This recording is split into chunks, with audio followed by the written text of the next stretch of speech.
Hi friends, ಎಲ್ಲರೂ ಹೇಗಿದ್ದೀರಾ? ಎಲ್ಲರೂ ಚೆನ್ನಾಗಿದ್ದೀರಾ ಅಂತ ಅಂದ್ಕೊಳ್ತೀನಿ. ಇವತ್ತಿನ ವಿಡಿಯೋದಲ್ಲಿ ಮಸಾಲ ಅಕ್ಕಿ ರೊಟ್ಟಿನ ಯಾವ ರೀತಿ ಮಾಡೋದಂತ ತೋರಿಸ್ಕೊಟ್ಟಿದ್ದೀನಿ. ತುಂಬಾ ಈಸಿಯಾಗಿ, ಟೇಸ್ಟಿಯಾಗಿ, ಅಷ್ಟೇ ಆರೋಗ್ಯಕರವಾಗಿ ರೊಟ್ಟಿ ಯಾವ ರೀತಿ ಮಾಡೋದಂತ ತೋರಿಸ್ಕೊಟ್ಟಿದ್ದೀನಿ. ವಿಡಿಯೋನ ಪೂರ್ತಿ ನೋಡಿ. ರೊಟ್ಟಿ ಸ್ವಲ್ಪನೂ ಅರಿದೇ ಇರೋ ರೀತಿ ಯಾವ ರೀತಿ ಮಾಡೋದಂತ ತಿಳಿಸ್ಕೊಟ್ಟಿದ್ದೀನಿ. ಹಾಗೆ ಯಾರು ನನ್ನ ಯೂಟ್ಯೂಬ್ ಚಾನಲ್ನ ಸಬ್ಸ್ಕ್ರೈಬ್ ಮಾಡ್ಕೊಳ್ಳದೆ ನೋಡ್ತಾ ಇದ್ದೀರಾ, ದಯವಿಟ್ಟು ಸಬ್ಸ್ಕ್ರೈಬ್ ಮಾಡ್ಕೊಳ್ಳಿ.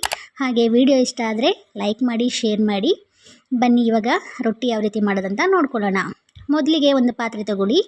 ಅದಕ್ಕೆ ನಾನಿಲ್ಲಿ 1.5 ಕಪ್ ಆಗುವಷ್ಟು ಅಕ್ಕಿ ಹಿಟ್ಟನ್ನು ತಗೊಳ್ತಾ ಇದ್ದೀನಿ. ನಂತರ ಇದಕ್ಕೆ ಕೆಲವೊಂದು ತರಕಾರಿಗಳನ್ನು ಸೇರಿಸಬೇಕು.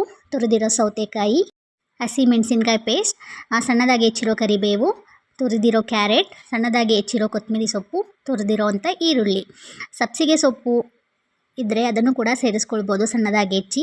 ಮತ್ತು ನಿಮ್ಮ ಮಕ್ಕಳು ಯಾವ್ದಾರು ತರಕಾರಿ ತಿನ್ನಲ್ಲ ಅಂದರೆ ಅದನ್ನು ಕೂಡ ತುರ್ದ್ಬಿಟ್ಟು ಸೇರಿಸ್ಕೊಳ್ಳಿ. ಇಲ್ಲಿ ಸ್ವಲ್ಪ ಜೀರಿಗೆ ಸೇರಿಸಿದ್ದೀನಿ. ಹಾಗೆ ರುಚಿಗೆ ತಕ್ಕಷ್ಟು ಉಪ್ಪನ್ನು ಸೇರಿಸ್ತಾ ಇದ್ದೀನಿ.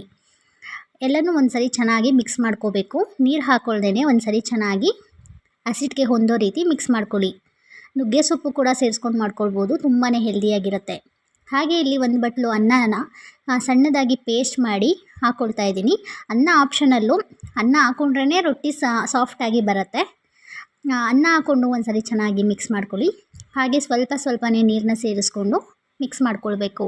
ಒಂದೇ ಸರಿ ನೀರನ್ನ ಸೇರಿಸ್ಕೊಂಡು ಮಿಕ್ಸ್ ಮಾಡ್ಕೊಳ್ಳೋಕೆ ಹೋಗಬೇಡಿ, ಅದಾಗ ಗೊತ್ತಾಗಲ್ಲ. ಒಂದು ಸ್ವಲ್ಪನೇ ಸೇರಿಸ್ಕೊಂಡು ನೀರನ್ನು ಮಿಕ್ಸ್ ಮಾಡ್ಕೊಳ್ಳಿ. ಈ ಹದದಲ್ಲಿ ಬರಬೇಕು. ತೆಳ್ಳಗಿದ್ರೂ ಪರವಾಗಿಲ್ಲ, ರೊಟ್ಟಿ ಏನು ಹರಿದೋಗಲ್ಲ, ಚೆನ್ನಾಗೇ ಬರ್ತವೆ. ನೋಡಿ ಇಲ್ಲಿ ತೋರಿಸ್ತಿದ್ದೀನಲ್ಲ, ಈ ಹದದಲ್ಲಿ ಕಲಿಸ್ಕೊಡಿ. ಹಾಗೆ ಈ ಕಡೆ ಹೆಂಚನ್ನು ಕಾಯಲಿಕ್ಕೆ ಇಡೋಣ.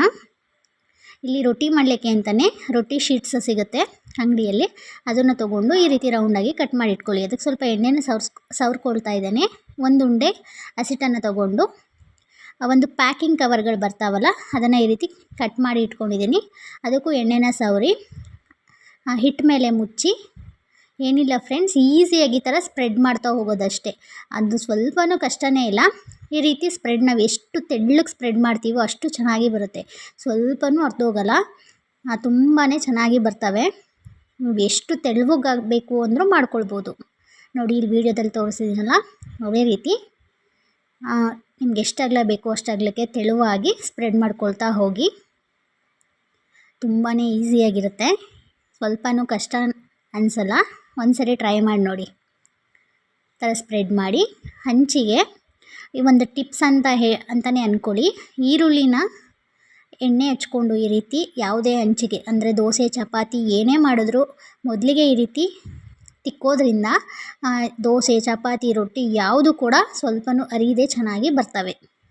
ಈ ರೀತಿ ಈರುಳ್ಳಿನ ಫಸ್ಟು ಎಣ್ಣೆ ಹಚ್ಕೊಂಡು ಚೆನ್ನಾಗಿ ಉಜ್ಜಿಬಿಟ್ಟು, ನೆಕ್ಸ್ಟು ನಾವೇನು ರೊಟ್ಟಿನ ಇಲ್ಲಿ ಒತ್ತಿ ಇಟ್ಕೊಂಡಿದ್ದೀವಿ ಅದನ್ನು ಪೇಪರ್ ಸಮೇತನೇ ಹೆಂಚು ಮೇಲೆ ಹಾಕ್ಕೊಳ್ಬೇಕು.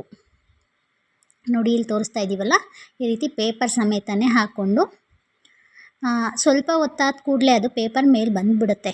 ಬಂದಾದಮೇಲೆ ಅದನ್ನು ತೆಗೆದು ಇನ್ನೊಂದು ಪ್ಲೇಟನ್ನು ಮುಚ್ಕೊಳ್ಳಿ. ಮುಚ್ಚಿ ಒಂದು 5 ಮಿನಿಟ್ಸ್ ಬಿಟ್ಟು ಆ ಪ್ಲೇಟನ್ನು ತೆಗೀರಿ. ನಿಮಗೆ ಎಣ್ಣೆ ಬೇಕು ಅಂದರೆ ಸೇರಿಸ್ಕೊಳ್ಬೋದು. ನಾನಿಲ್ಲಿ ಎಣ್ಣೆನ ಸೇರಿಸ್ತಾ ಇಲ್ಲ. ಎಣ್ಣೆ ಹಾಕದೆ ಮೇಲೆ ಅಷ್ಟು ಚೆನ್ನಾಗಿ ಬರ್ತಾಯಿದೆ ನೋಡಿ. ನಾನು ಫಸ್ಟಿಗೆ ಮಾತ್ರ ಎಣ್ಣೆನ ಹಾಕಿದ್ದೀನಿ, ನೆಕ್ಸ್ಟ್ ರೊಟ್ಟಿಗಳಿಗೆ ಯಾವುದಕ್ಕೂ ಎಣ್ಣೆನ ಹಾಕಿಲ್ಲ. ಈ ರೀತಿ ಸುತ್ತ 2 ಕಡೆ ಚೆನ್ನಾಗಿ ಬೇಯಿಸ್ಕೊಳ್ಳಿ.